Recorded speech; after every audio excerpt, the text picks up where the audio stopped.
Ebből a videóból elsajátíthatjuk, hogyan vághatunk ki öntapadós vagy vasalható fóliából különféle alakzatokat, szövegeket. Kattintsunk a fejlécen a File fülre, és a legördülő menüből válasszuk ki a File megnyitása lehetőséget, majd nyissuk meg a kivágásra szánt szöveget vagy objektumot. Szöveg esetén lehetőségünk van a szoftverbe integrált szövegkezelőt is használni. A felhasznált objektumunk lehet pixelgrafikus és vektorgrafikus is egyaránt.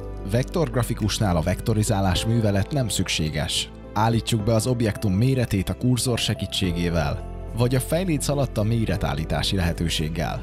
Ezt követően kattintsunk a fejlécen található alma ikonra, majd válasszuk a kontúr létrehozása lehetőséget. Nyomjunk rá a nyomvonal létrehozása, más néven a Trace gombra, ekkor megtörténik a vektoros körvonal létrehozása.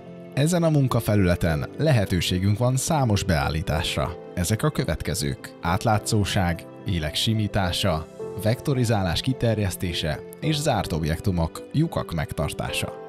Miután elvégeztük az objektumunk paraméterezését, nyomjuk meg az Alkalmaz gombot. A következő ablakon beállíthatjuk a vektorizált objektumunk körvonalának tulajdonságait, majd ha ezzel is megvagyunk, nyomjuk meg az Elfogad gombot. A már vektorizált grafikát húzzuk le az eredetiről, majd az eredeti grafikát törölhetjük, mert már nem lesz rá szükségünk a következő lépéseknél.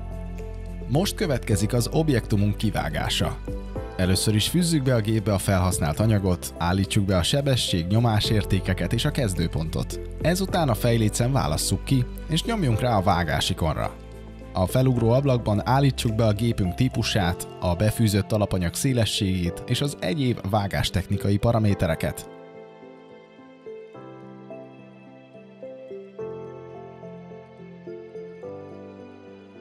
Majd nyomjuk meg a Spool Mind gombot. Az itt felugró ablakban pedig állítsuk be a gépünk csatlakozásához szükséges paramétereket.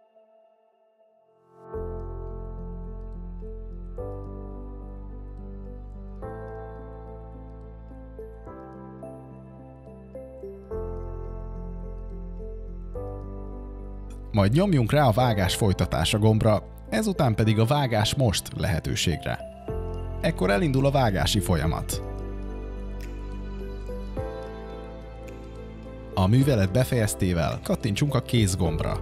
A gépből távolítsuk el a fóliát, a kész munkadarabról a felesleges részeket távolítsuk el a hordozóról, majd öntapadós fóliáknál applikáló fólia segítségével helyezzük fel a munkadarabunkat a kívánt felületre.